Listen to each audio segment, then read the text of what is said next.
Is it still ringing? All right.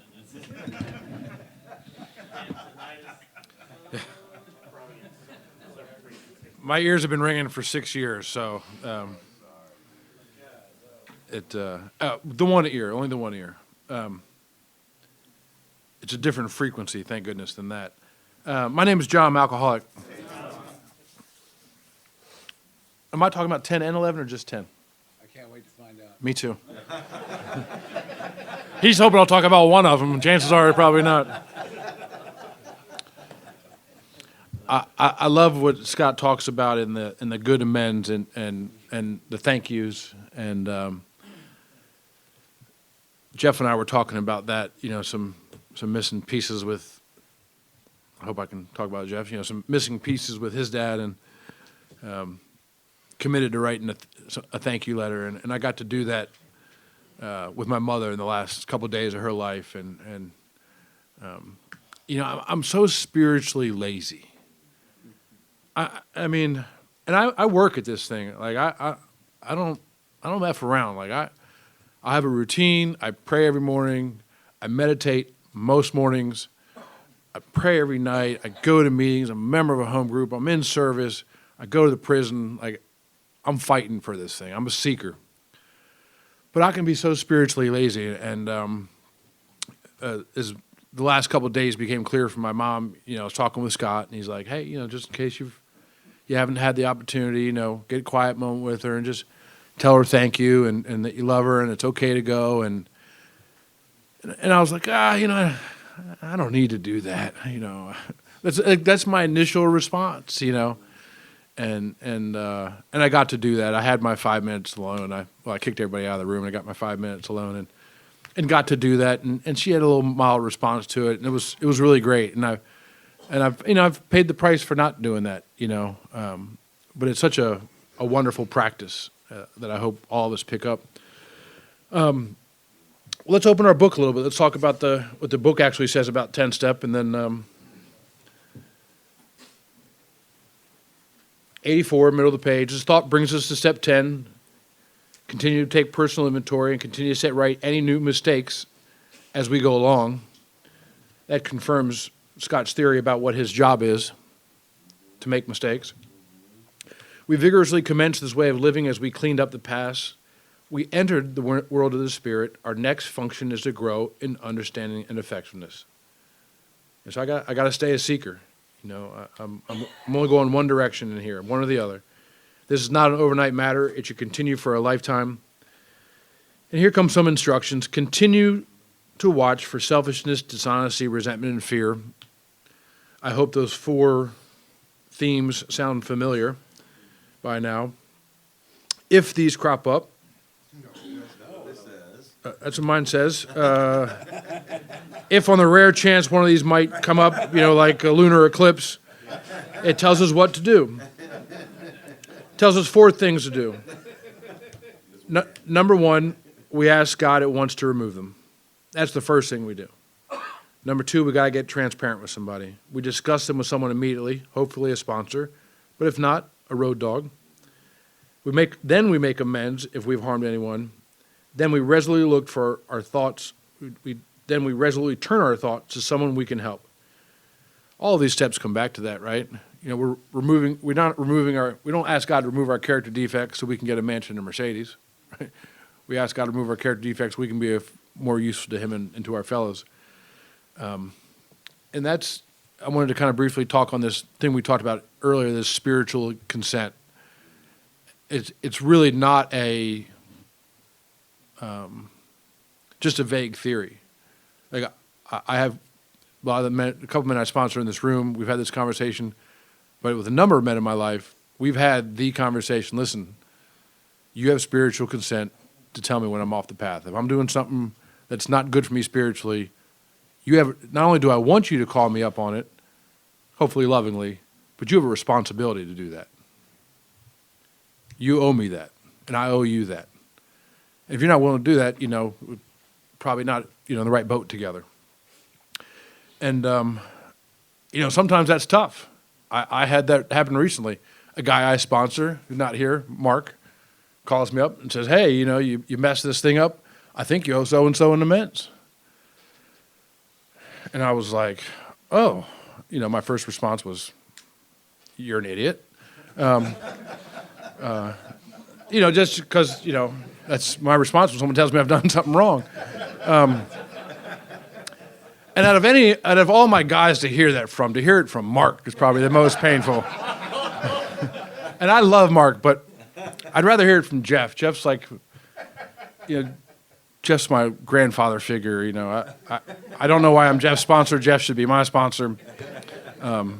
But anyways, my point is that as soon as he's, just for a moment, God entered me, and I heard I said, tell me about it, and he explained it to me, and I was like, oh, you're right. And I was actually, I was by my mom's bedside for like 4 days, and taking breaks, call people and stuff, and I just couldn't sit still until this was made right. And I called this girl up, and I told her, I just said, man, I really did something wrong. I called her, she didn't answer, and I texted her, I said, hey, I need to talk to you right away. She called me, and she's like, are you okay? She freaked out a little bit. I said, no, I've done something wrong to you, and I feel terrible about it, and explained it, and she was so gracious, and I don't want to have anything dangling over my head. Back to this thing of all of it is about removing what's blocking me from God. And when I've harmed someone, wronged somebody, meaning to or not, I got to have that removed. And it's such a cool place to be. Today, at this moment, I have no need to be right. I just don't. Maybe sometimes with my wife having a conversation, I'd like to have the last word or something like that. That's happened before, but it just doesn't own me. It doesn't run my life. It's not a need, that I have. And this is a big part of it. This practice. Moving forward a little bit. At the bottom, we all know, where the promises are, and a little bit while later. Actually, at the bottom of this page, where is it, Scott? I'll find it. Hold on one second. In our morning prayer, there it is. Into the 11th step on 86, the last, on awakening, let us think about the 24 hours ahead. We consider our plans for the day. Before we begin, we ask God to direct our thinking, especially asking that it be divorced from self-pity, dishonest, or self-seeking motives. That's an instruction. Bill's telling me to say this prayer every day. Under these conditions, we employ our mental faculties with assurance, for after all, God gave us brains to use. Our thought life will be placed on a much higher plane when our thinking is cleared of wrong motives. In thinking about our day, we may face indecision. We may not determine which course to take. Here we ask God for inspiration, an intuitive thought or decision. We relax and take it easy. We don't struggle. We are often surprised to see how the right answers will come after we have tried this for a while. What used to be the hunch will be the occasional inspiration. Gradually becomes a working part of the mind. I think this 11th step is just like I said before, a new level of surrender, a new commitment to be a seeker, a new commitment to not allow anything that stands before God and I. I just can't afford it. It is as Bill so beautifully describes. I love that part when he's talking about his introduction with Ebby, and he talks about at last he stepped outside of the cold shadow of which he had lived and shivered many years with his old ideas. And that's how I envision when I got something blocking between me and God's sunlight. I'm standing in the shade. I just can't afford that spiritually, because it's really easy for me to allow that to pile up, and then I've got this mess, and then I get separated from the herd. And I've said this a couple times. I'm going to just say it again, and this is in keeping with the 10 step of. It says right away we talk to somebody about it. Transparency is the greatest gift we give each other. It's not some beautiful advice. Oh, go to page 42, follow this instruction. That's good stuff, right? But it's I've done that, or yes, I still love you. I forgive you. I've done something similar. that connection. Because when I get outside the herd, man, I think I'm different. It's a wrap. I'm on my way to a spiritual death, and I've had a spiritual death. As I told you, 18, 19 years of sobriety. I'm laying on the kitchen floor crying like a schoolgirl, thinking rifle or shotgun. That's the best I got running things on John's way. I'm going to tell one little thing that I like to, and then I'm going to pass it on. I'm going to tell two stories. It kind of ties into. I'll end with this. I'll shut up in a minute. I said earlier that I believe everything is God. I want to practice. I'm trying to get out of this word saying I believe. I tried to practice that everything is God's, and I want to tell you where I got that lesson. I had this girl that worked for me, single mom, and she had borrowed $500, and I knew I was never going to see it again. Anyways, she didn't pay me back, and I kept nagging her about it, and she'd give me some excuse, and so I was getting ready to go on vacation with my kids, and I really wanted that $500 because I had it kind of earmarked for some nonsense, because it's not real money, anymore, because it's, free money. It's not really a financial principle I would suggest you follow, but I justified I was going to blow this money, and now she's affecting what I want, my plans, my little plans, but it was actually a big plan. Anyway, so she put me, and so I'm really pissed, and I, when you start saying that everything is God's, you have to be careful. He will take you up on it. That's a promise. And if you say everything is mine, it's been my experience that you'll learn that that's not the case. But so I'm really pissed. I'm getting ready to. I'm blowing her up on this text, all caps. On the iPhone, you got that blue screen. It's probably about that long. How dare you not pay me back? You are stealing from me. You are taking food out of my children's mouth.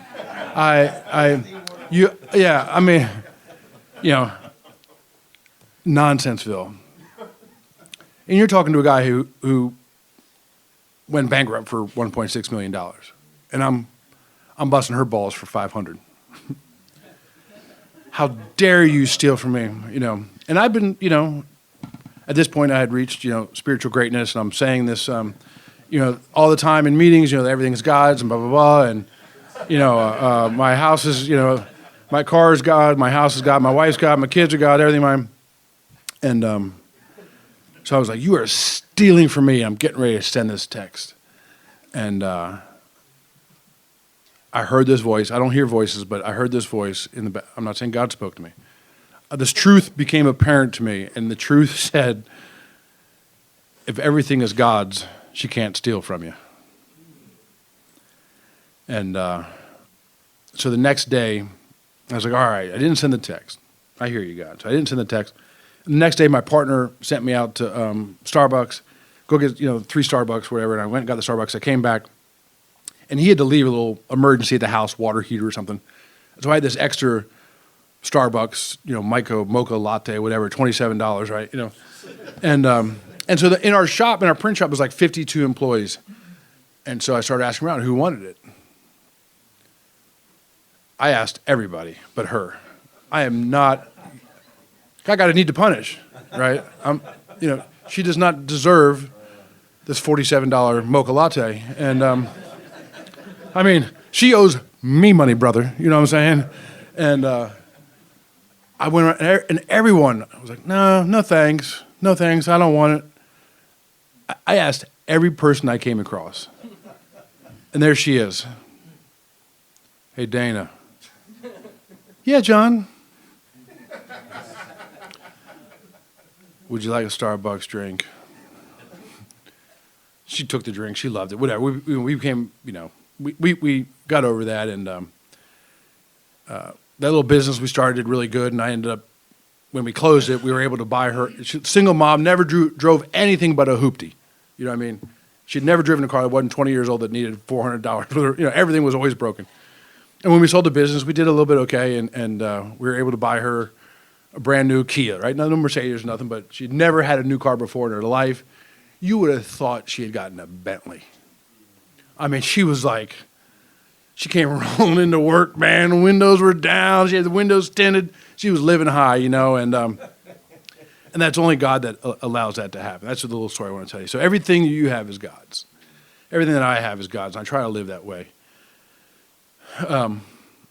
Even the boat. The boat was God's. Is that Rolex God's? Is that Rolex God's? So,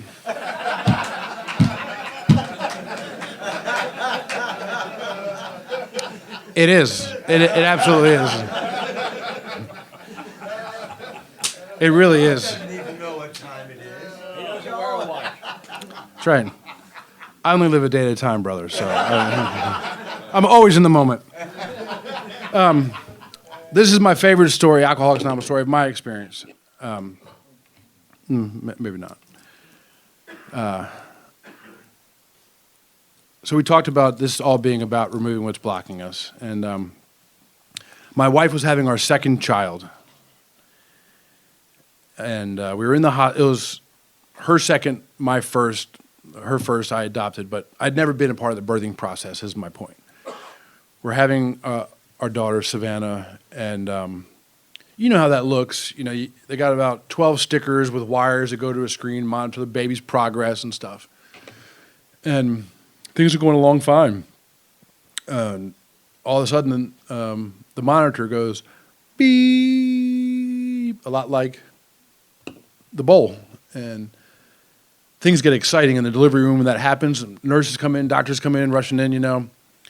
And there's carts being rolled in with chainsaws and stuff. And they're getting ready to do this crash C-section on my wife. And I am terrified. And this old school delivery nurse, she got in there and she ass-checked the doctor. She pushed him out of her way with her ass. And she said, "Hold on, doc, give me a second." She said, "Come on, baby, roll over on all fours." My wife's like, "What?" And she said, "Roll over on all fours." And she said, "Stick your arm out like that." She said, "Stick your leg out like that." It was like pregnant twister. It was kind of hot.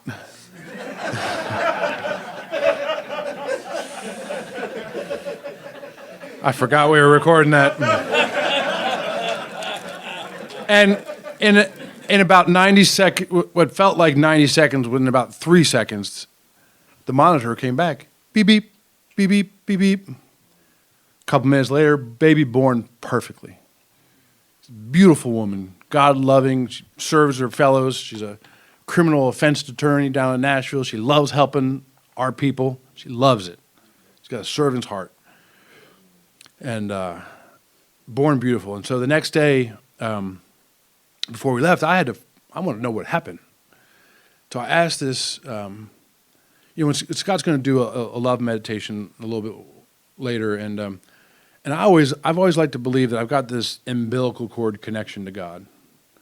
I can't sever it. I can't break it. I can run real far away from God and stretch it, like those old Gumby toys. Remember those old Stretch Armstrong, right? You can stretch those sons of guns like 45 feet. You know, I can stretch that connection to God. I can run in circles and tie it in a knot and reduce the bandwidth.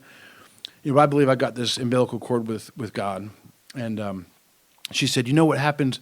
She said, "You know what happened in that delivery room?" I said, "No." She said, "Sometimes right before the baby comes out, they get so scared. They squeeze their own umbilical cord so hard, they stop their own heartbeat." And that is exactly what I do when I'm running on self, right? I squeeze that umbilical cord so hard that love of God, that flow of God, that power of God just trickles through at the slowest drip. I'm barely on life support, right? And so I come in here and I walk through these steps and I find a new conception and I let go of the pinky and I surrender in the third step and I let go of the next finger and I do some inventory and I let go of the next finger. I do a fifth step and I've got a hand free and I surrender again in 6 and 7 and a couple more fingers are free. I make some amends and the other fingers are free. and I start to carry the message and both my hands are free, right? And I get to really experience the flow of God that was intended to be. And just as quickly, because I'm an alcoholic and I'm human, just as quickly, tomorrow morning, tonight, I can do this, you know? And that's why I have to have some road dogs. I have to have some guys in my corner that know all of it. I have to sponsor men. I have to have a sponsor no matter how long I'm sober. I have to have guys that will look at me and say, when I come to the AA emergency room with my ass on fire, squeezing as hard as I can, I just don't know what's wrong. You know, I need guys that will say, stop squeezing, right? Let's diagnose here. What do we need to do? Is there an amends? Is there an inventory I need to do? You know, is what's killing me here? You know, and because we've all seen it. You guys all have guys in your home group that have done the 12 steps, got the cash and prizes, and have neglected that part of carrying the message and have moved on, right? And we don't hear from them again. Sometimes we do. Sometimes they drink again. Sometimes they come back. Sometimes they kill themselves. Sometimes they just live like miserable sons of guns the rest of their life, right? I get to run my mouth a good bit in AA, and you know sometimes they do that thank you line, you know, at the end. And I talk a lot about going to prisons because I love going to prisons. And I love sponsoring guys. I love men. I love having intimate relationships with other men. And anyways, in the line sometimes, some old crusty dude looks kind of like, you know, will come up to me and say, you know, I love what you said about sponsorship. I love what you said about the prison. I used to do that. And I always want to scream at him and say, I bet you used to be happy too, you old son of a, you know. I don't say that, you know, because I'm being gracious. I've been taught to be gracious. I just say thank you, you know. So, man, when you leave here tomorrow, if you do not leave here tomorrow without a sponsor. We have the entire state of Tennessee covered here in this group.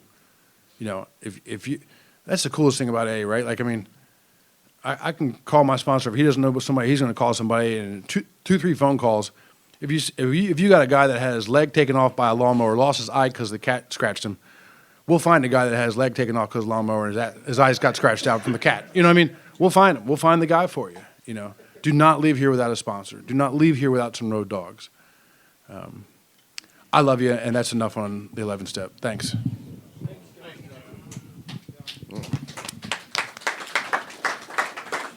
I just got a few things that I don't really have a whole heck of a lot. In that paragraph that John read in the middle of 84, where it says, this thought brings us to step 10. I don't know if you noticed it or not, but in that one paragraph, it says continue 4 times, right? And in the actual step itself, it starts off with the word continued. I am not a continuer. I'm a great starter. I start like, the wind. To be able to, dang, look at that. About the 3rd turn, I'm like, you guys go ahead. I'm good. You know, I'm not a continuer. And I caused a situation very much like what John was talking about, where I burned my life completely to the ground 9 years sober. You made it 17. I'm proud of you, brother. I really am. 9 years sober. I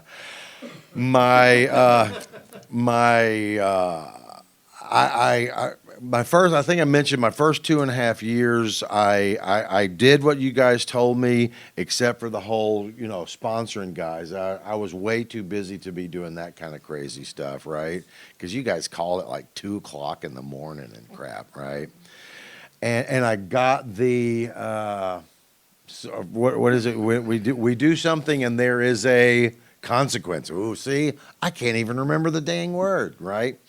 I did that and I got the consequences. And then God put this guy in my life that was actually mine and Scott's sponsor at one point, Don Roy. And Don Roy saved my life. And he said, you and me, we're going to go through the steps of Alcoholics Anonymous, and you're going to do all the steps, all the work. including sponsoring guys. And I started sponsoring guys, and for the first time, I found that thing that Scott was talking about being happy and useful, because I'd spent my whole first 2.5 years just chasing happy and not being useful, and happy turned into just miserable. And then I started trying to be useful, and as some kind of consequence that I'm still don't understand, I don't have to understand it, it just is. And it's, I don't want to even say happy, but joyful. Joy. So anyway, but then I started doing the stuff, and things started getting better, and they got way better and way better, and I got this great job, and I got this job where I literally would go into work and people would applaud me. And that's what my ego needs, right? Is my ego needs people going, Barclay, yeah, right? And I stopped continuing to do these things, right? And I kind of backed off a little bit, ended up going to like a meeting a month, right? Went to like a meeting a month. I didn't point at anybody. I was just.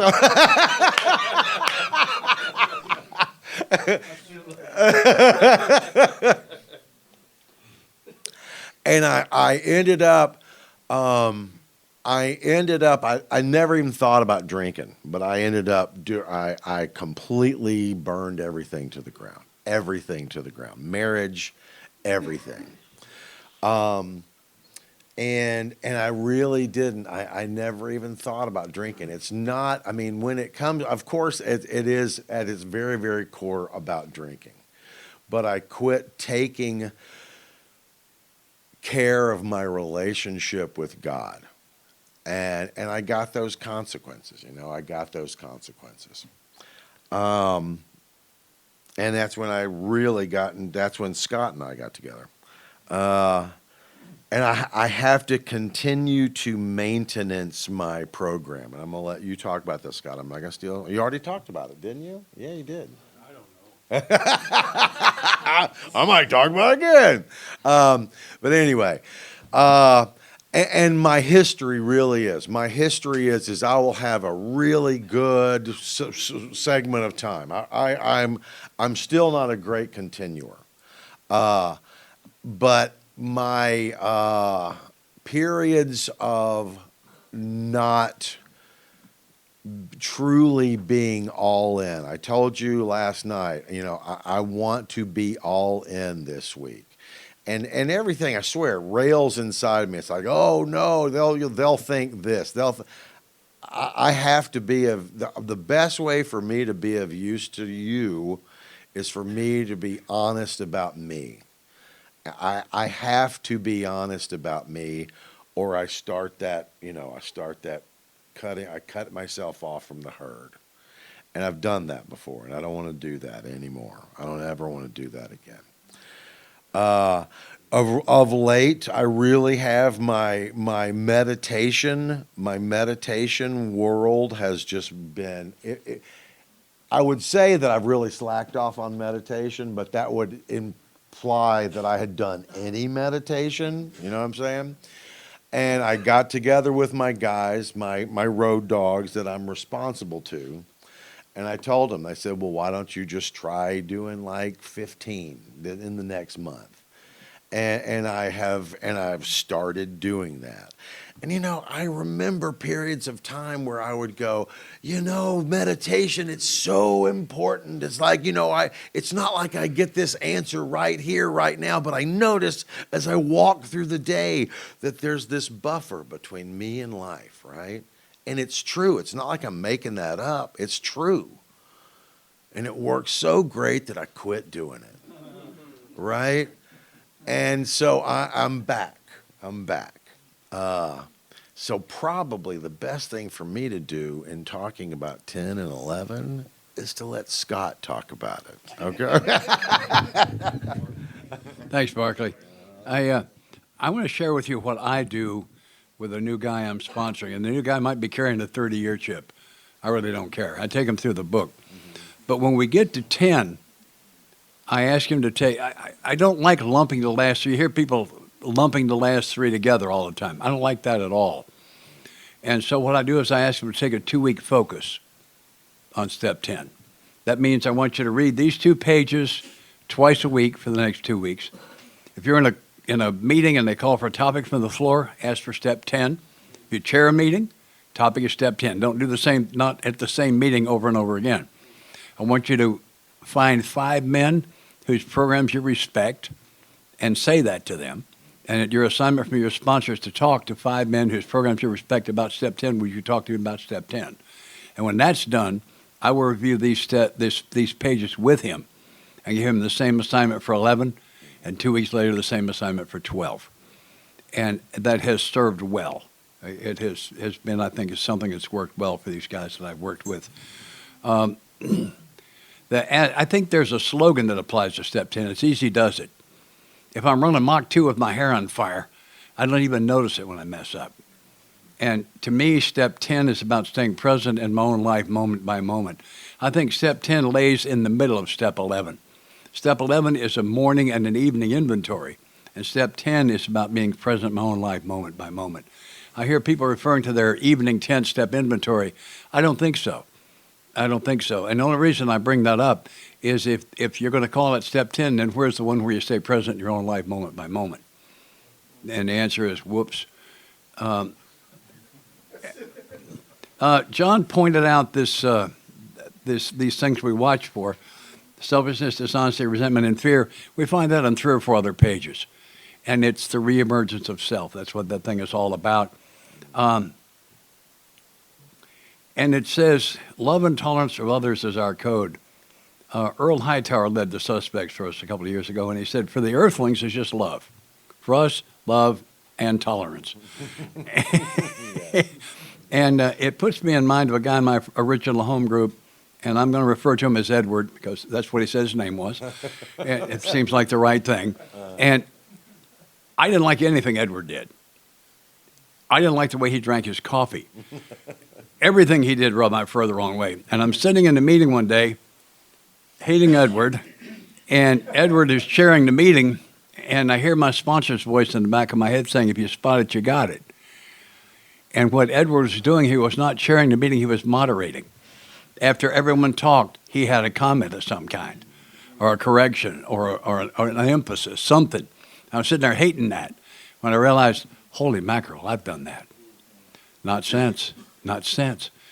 And the next time Edward did something that rubbed me wrong, I searched myself and I found it again. And what happened was that Edward became one of my greatest teachers. And I followed him around like a puppy. He had all of my character defects. Now, he had them a lot worse than I do. I have to tell you the whole story. I must be completely honest with you. I learned so much from Edward. I don't know if he learned anything from me, but I learned a tremendous amount from him. And John has given me a reminder. I talked earlier about those little things where a piece of the great golden truth that you didn't know falls out. He called me one day a couple of years ago and was roar, roar, roar, roar, roar, this guy at my home group. And I heard myself say, isn't one of our assignments to learn to love the unlovable? And he and I both said, wow. Because, see, I didn't know that. I didn't know that. Anyway, they promised me that I'm not even going to be interested in liquor. But there's an assumption here. Don't sit around waiting for that to happen. The assumption is you've done the first 9 steps here. It also says that we've entered the world of the Spirit. Interesting. World of the Spirit. That's referenced also on page 164. I'm going off down the rabbit trail. I may not get back. I've been watching this thing for a while, kind of close, because I feel like I got my life and my freedom and my sanity all wagered on it. So I've been paying attention. And there are 2 fellowships referenced in this thing. One's a fellowship of AA. If you say you're an alcoholic and you're in AA, you are, and that's it. There's a second fellowship. It's referenced twice. Here it is on 164. Abandon yourself to God as you understand God. Admit your faults to Him and to your fellows. Clear away the wreckage of your past. Get free of what you find to join us. We shall be with you in the fellowship of the Spirit. Fellowship of the Spirit has different entrance requirements from the fellowship of AA. They look to me like the steps in narrative form. I've seen two men that I know for absolutely certain did what's in this book, drink again, and only two in all these years. And I know they did the work because I sponsored them. I walked them through it a little piece at a time. One of them married his new higher power, and she didn't like how much time he spent with us, so he started cutting it back. You know how well that worked. And he just got his 15-year chip a couple of months ago. He's back. The other one's a hotel manager, and he was running a dude ranch in Arizona, 40 miles away from the nearest meeting, quit going. 2 years later, he drank for 2 weeks. Today, he's sober over 20 years. It's only two guys I know for sure did this work that drank again. We're running close to 100% success rate here of the people who actually get into the program. Not the fellowship, but the program. And what I say is they allowed their membership in the fellowship of the Spirit to lapse. And when that membership lapsed, they relapsed. When they re-upped their membership in the fellowship of the Spirit, they got healthy again. That's what happened here. We run a close, very close to 100% success rate here. But my sponsor told me years ago, sitting around a bunch of AA meetings won't anymore get you sober than what am I trying to say? I got too tired. He said, sitting around a bunch of meetings won't anymore get you sober than moving into the garage, turn you into a 57 Chevy. Right. Same odds. Yeah. Same odds. You're going to have to do the step work. It says it's easy to let up in the spiritual program of action. If it's easy to let up, it must require effort to not let up.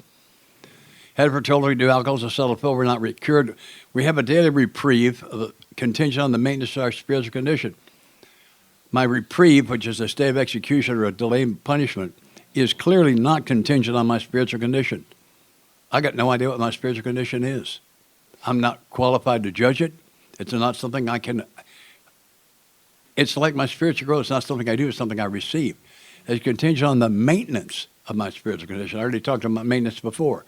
I got to keep it in good working order. And I think that's what the evening half of Step 11 is about. It's for me to say, what kind of maintenance did I do on my spiritual condition today? That's what it's about. Having come this far, I think they define my daily program in a single sentence. Every day is the day we must carry the vision of God's will in all of our activities. Every day. I don't get any days off. The vision, best I can see, God's will, what would he have me do next, into all of my activities. There it is. There it is. A couple of things on Step 11. There's that list again. When we retire at night, constructive behavior, we're resentful, selfish, dishonest, or afraid. That list is starting to sound vaguely familiar. This thing about packing into the stream of life, my sponsor defined anonymity as doing something good for somebody else and not getting caught. And that's what that refers to as far as I'm concerned. That's what anonymity is. They're doing something good for somebody else and nobody gets to find out. It says on awakening. I'd like to observe what it does not say. It does not say after shower and shave, 2 over easy and bacon, a half a pot of coffee, reading the front page, and a fight with her. It says on awakening. I think that might be what it means.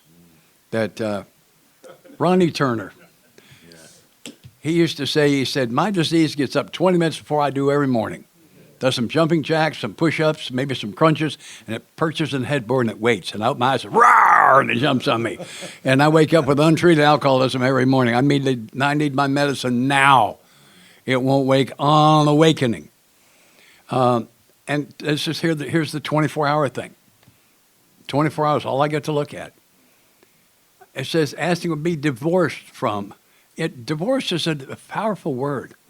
I'm divorced from someone I once loved. Divorce, self-pity? God, I love self-pity. Oh, poor me, it's their fault, poor me, I love that.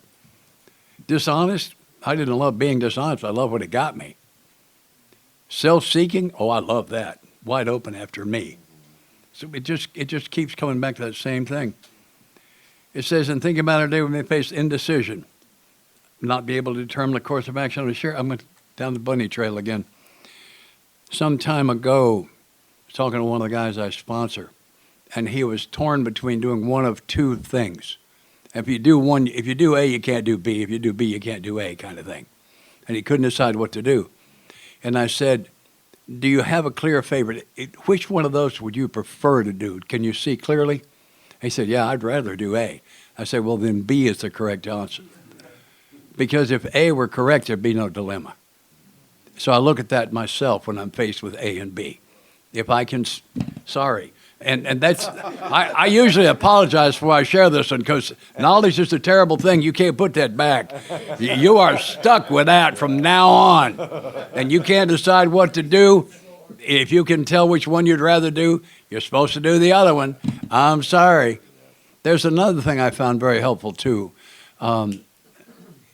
is I ask myself that, because I'm not sure what to do. Here's a funny situation. What should I do? Here's a good question.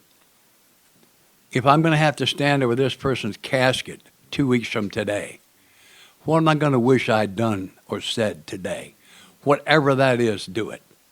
No matter who it affects, no matter what. Don't put yourself in a position to stand over that casket wishing you had said or done. Ask yourself that question. There's another good question, too, and that's what would an adult do in a situation like this? Yeah. Can't answer that.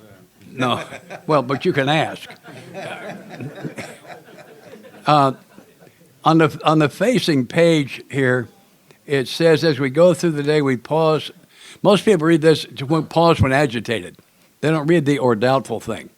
And it's because I'm an alcoholic. I'm not right very often, but I am never in doubt. Pause. And I think God is waiting patiently for me in the pause. I think that's where God is. He's waiting patiently for me in the pause. And I talked to you earlier about the source of all anger comes from being judgmental. What I've discovered is that anger and love don't travel together. They're mutually exclusive. If I'm in one of those, I am not in the other. Can't do them together. Sadness and love travel well together. If I find myself angry, I'm supposed to pause and say, God, forgive me and change me. I've judged because I'm angry. Please take away this anger and this judgment and grant me sadness and love. When I go back into the situation, if I go back with anger and judgment, we're going to have a fight. It's going to get ugly, and I'm going to wind up making amends. If I can go back with sadness and love, he can hear me. He can hear me. And I don't wind up making amends. It's been a powerful thing for me. And I don't think serving the God of love is a part-time job. It's a yes or no question. I don't do it perfectly, but I have to stay committed to that on a daily basis. Part of my morning prayer, I guess there's a place to talk about that. We got a minute? Yeah. 30 seconds. 30 seconds, okay. I found it expeditious to open my prayers thanking him for some stuff. Random stuff, whatever. It seems to open the channel. I don't think God needs to be thanked. I need to thank. It's for me. It opens the channel. And then I invite him in to my life today. And I think I talked about I volunteer for service. But I ask him in as manager, as CEO, as boss. I use all those terms. I ask him to empty me of self and fill me with his love, shaken together, pressed down, heaped up, overflowing. And ask that it might gush out of me all over everybody I meet today. Everybody. I ask him to bless me that I be a great listener today. So it's one of the most loving actions I can take is to be a great listener today, to make me a great giver today of my financial stuff, but more importantly, my time and my attention. Bless me that I don't judge. I talked about that. I don't judge situations or people. John talked about going to Russia. I've been to Russia twice. I've done whole weekends in Moscow and St. Petersburg twice each. I've been to Kiev, Ukraine 3 times, and 2 other cities in Ukraine twice. And I know people on both sides of that conflict over there. And I can't look at that war and say it's bad. I can tell you I don't like it. For all I know, that war has turned more people toward God than all the churches in the universe. I don't know. I got to step out of the judgment business here. And I ask for his help on that. Plus, I don't judge. I asked him to make me a great student today. I'm convinced that planet Earth is a school. I'm pretty sure I flunked out of someplace else, or I was maybe tossed out as a behavior problem. I was expelled. If you've heard the story, it would make perfect sense to you. I asked him, bless me, I don't miss any opportunities to be of service or spread love and joy today. I asked him, I don't miss any of it. I quit praying for guidance 35 years ago. When I pray for guidance, I'm giving God his instructions. Big fella, take a knee. Well, that's literally what that is. I'm telling God what to do. And then it also occurred to me that the loving God is sending his guidance every day. I'm asking for what's already been given. I ask that I may be open to his guidance today. open to it, that I don't miss it. I have recently, I've got a girlfriend. I'm 81 years old. I've got a girlfriend. I've got a young girlfriend, by the way. Yeah, baby. She's 77.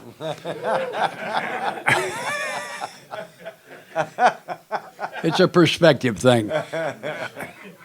And I ask him to bless me. I might be a great boyfriend for her today. That might be the man she deserves. And I think she deserves a lot. And then I enter the love meditation, which is what we're going to do in this next, we're going to take a break here shortly. And I'm going to share the love meditation with you. And I do that. And at the end of the love meditation, I ask him for humility. He's used me to touch an awful lot of lives. And I've got an alter ego I call Saint Scott of the microphone. And he is an ugly fellow, believe me. And I pray for humility. I also thank him for my faith. I've had so much faith and I ask for more. And then I ask him, whose feet can I wash in your name? What can I give? How can I best serve you today? How can I thank you? And then sometimes I add, wow. And sometimes the tears just come. They're close right now. And then I start my day. I read from about a dozen different spiritual books. I read daily reflections. And then I'm into my day. John, you look like you're ready. Thank you. John, did your girlfriend ask about me? She told me that you were the kind of person my mother said to stay away from. And I should continue to stay away from you. Barclay, do you have a 12 and 12 over there? I do.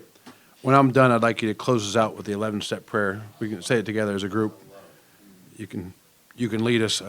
I doubt most of us have memorized it. I just wanted to say a couple quick things.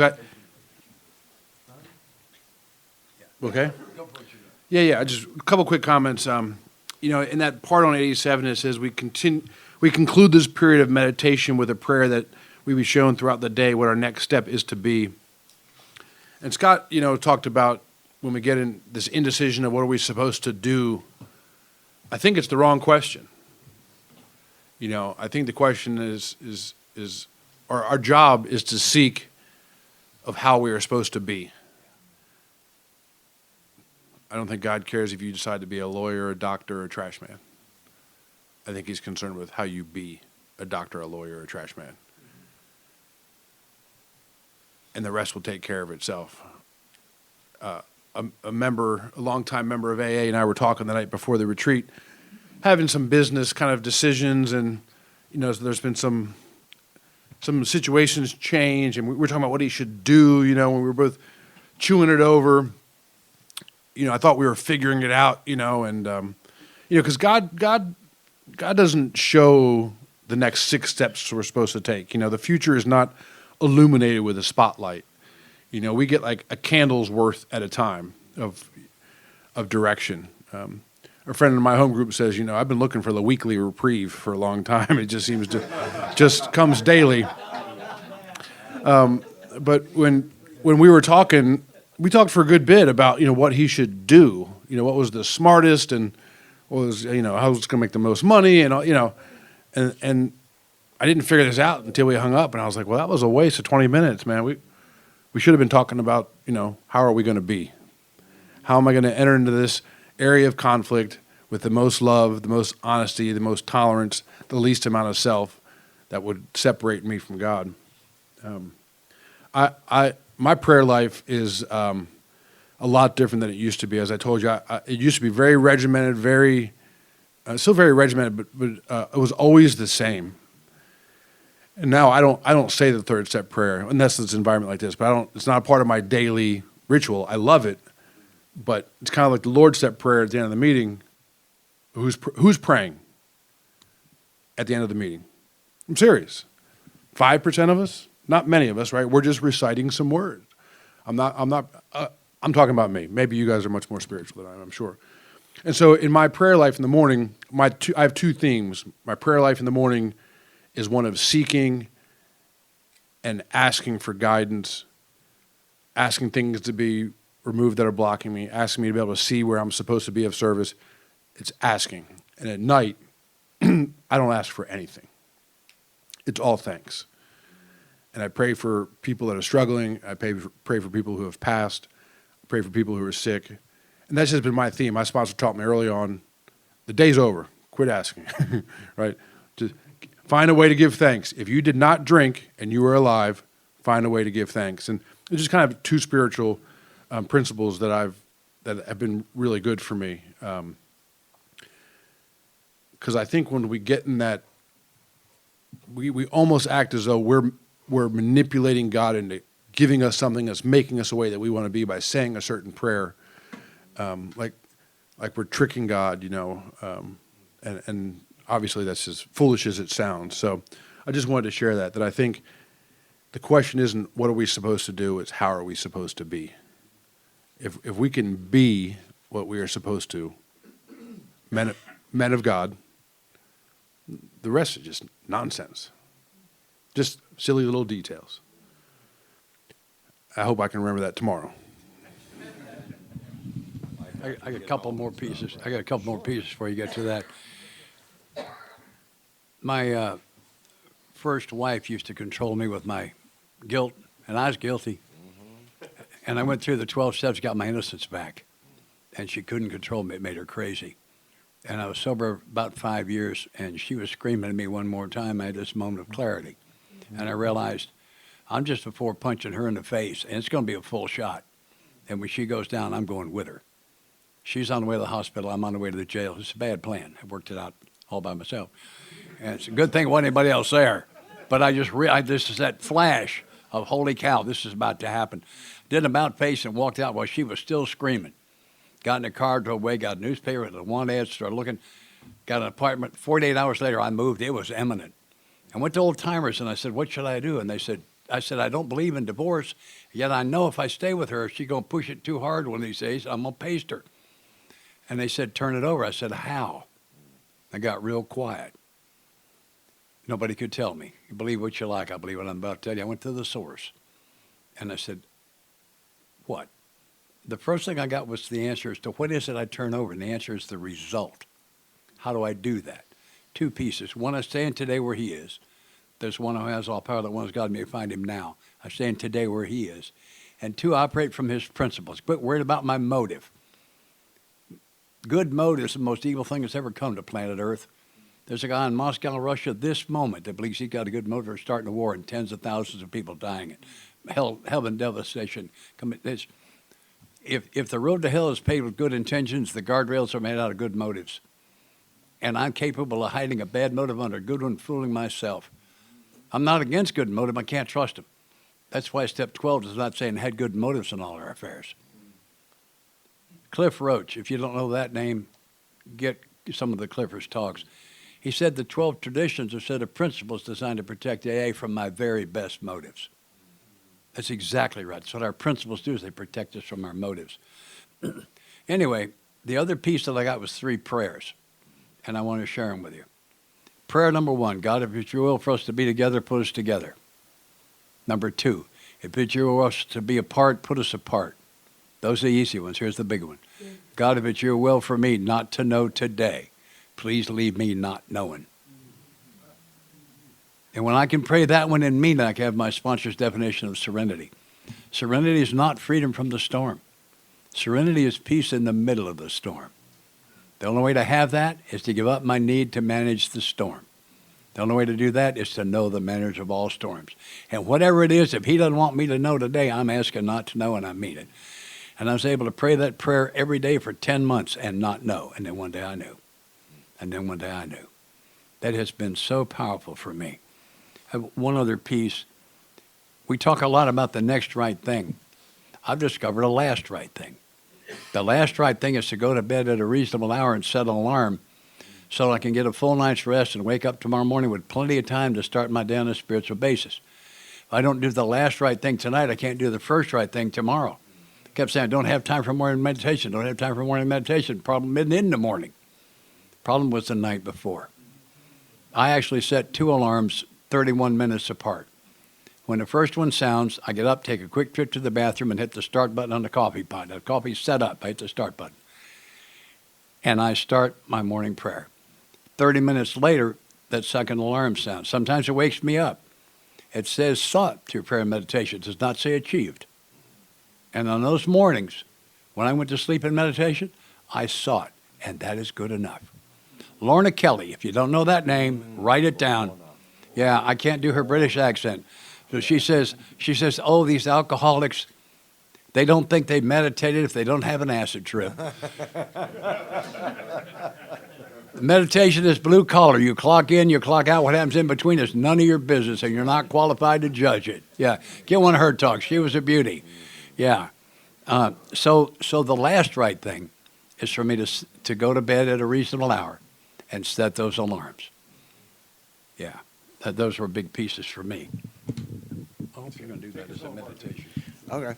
I tell you what, I was reading through this one time, and I was reading right after the meditation, St. Francis prayer on page 99. And it says, as beginners in meditation, we might now reread this prayer several times very slowly, savoring every word and trying to take in the deep meaning of each phrase and idea. And so what I do sometimes is, what I'm going to do is I'm going to read the prayer once, but I'm going to read each phrase 2 times, slowly, okay?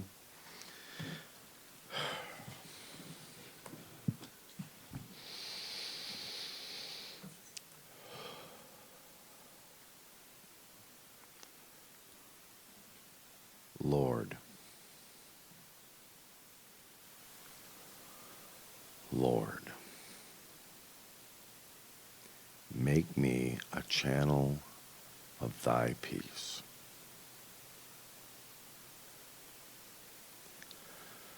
Make me a channel of thy peace. That where there is hatred, I may bring love.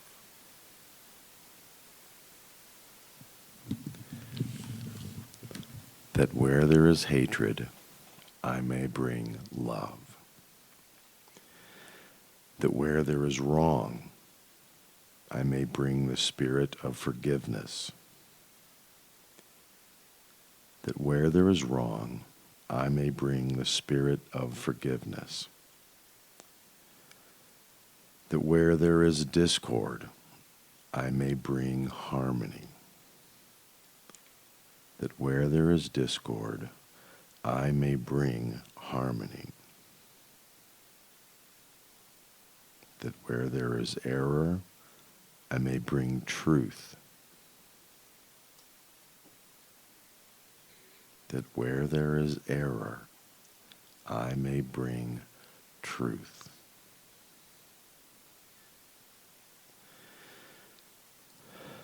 That where there is doubt, I may bring faith. That where there is doubt, I may bring faith. That where there is despair, I may bring hope.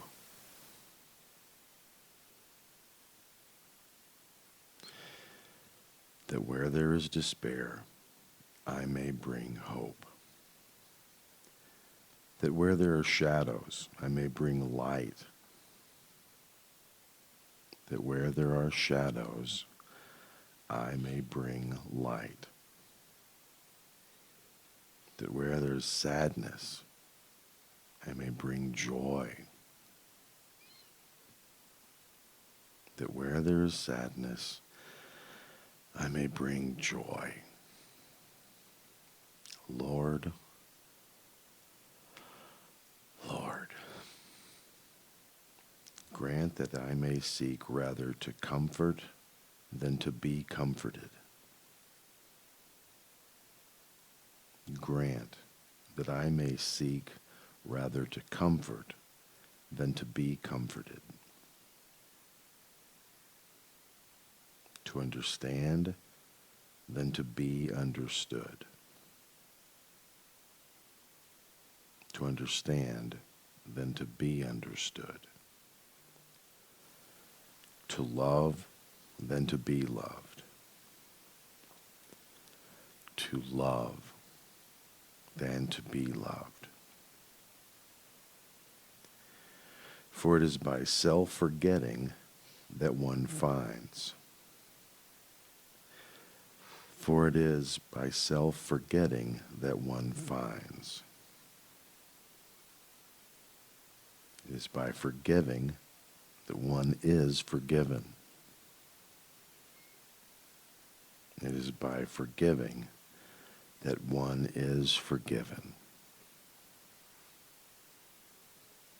And it is by dying that one awakens to eternal life. It is by dying that one awakens to eternal life.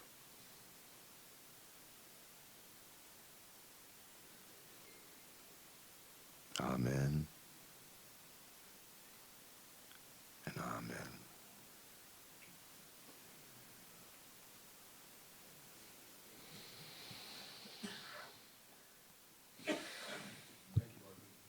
Thank you, John.